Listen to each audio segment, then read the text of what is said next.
ხოლო თქვენ საყვარელნო რეკომენდაცია ეს. ხოლო თქვენ საყვარელნო უწმინდესი რწმენით, ხო შეიძლება ეთქვა თქვენ რწმენით? არა, უწმინდესი რწმენით. რა არის უწმინდესი რწმენა? რითი განსხვავდება რწმენისაგან? რწმენას შეიძლება ვუწოდოთ, როცა ადამიანს ჯერა ღმერთის არსებობა. ქრისტე რო ღმერთია, ესე ჯერა და ძალიან მაგარია.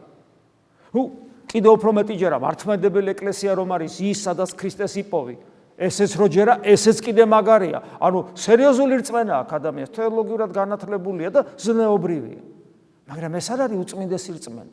რა არის უწმინდესი რწმენა? როცა ამ ყველაფერს, რაც ჩამოვთვალე, დაემატება.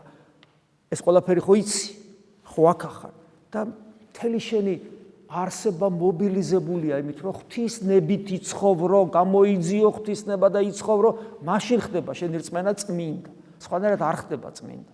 გესმით? მე ადრეს გითხარით, რომ ადამიანმა, რომელმაც ეს ყველაფერი იცის, რწმენა რო აქვს და ქრისტეს ღმერთობაც რო იცის. და თავისი ნებით ცხოვრობს, გავს ეშმაკს, იმიტომ რომ ეშმაკია ასეთი ზუსტად. ეშმაკმა ყველაფერი ღმერთი რო არის, რომ იესო ქრისტე რო ადამიანად მოსული ღმერთია, რომ ეკლესია რომ მისტიკური სხეულია და ეს ყველაფერი იცის ეშმაკმა და მაინც საკუთარი ნებით ცხოვრობს. ამიტომ არის ეს ეშმაკი. ესეთი ადამიანი გარკვეულწილად ურწმუნოზე უარესია. გესმით რა შეასაკო? იმიტომ ეშმაკს მხოლოდ ის გავს, რომელმაც იცის რომ ღმერთი არის და ღვთის ნების საწინააღმდეგოდ ცხოვრობს.